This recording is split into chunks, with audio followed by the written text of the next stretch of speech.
In this edition, we hear from someone who's found love online. We get advice about creating a profile that works. Now, love at first sight, does it really exist? Yes. Does it? Of course. Have you ever seen somebody go, wow? Do you know, now that's the sort of thing like with aliens, isn't it? Because you sort of think that they do exist, but you've never actually seen one. And it's true, I've never actually fallen in love at first sight. I have. Have you? Now, researchers in America, in Ohio, have recently carried out a study which reveals that people do actually decide on what sort of relationship they want in the first 3 minutes of meeting someone. Well, I think that's definitely true. Yeah, I mean, I decided within 3 minutes I didn't fancy you at all. OK, that's fair enough. But it is true. You take 3 minutes and you definitely know. And it's all about body language and stuff like that, isn't it? You look all upset. I'm going to cry.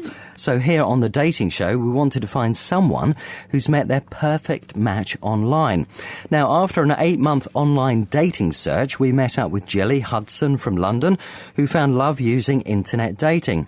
She spoke to us at a windy cafe on the South Bank and gave us some rather exciting news. We've decided that we're going to move in together. So that's amazing. Yeah, it's all, selling the flat, finding a house and, building our life together, really. So this is after how long? We met October last year after...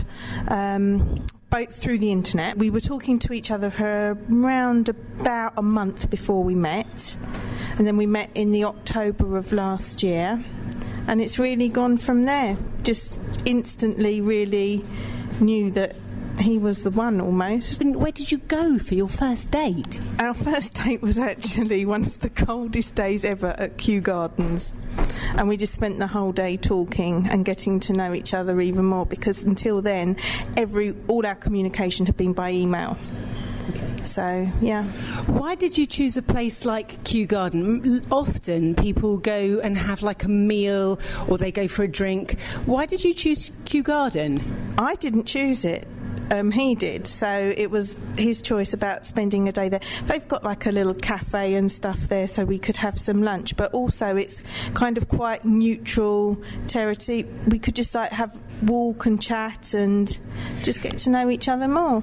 So it sort of took the pressure off in the sense that you weren't sort of facing somebody. You could talk about what you could see as you walked around. Exactly, yeah, and just, look at what was going on there. I know that it wasn't easy to find somebody. It took time, and you had to keep looking, and there were times when it was quite disappointing. How was that sort of period for you?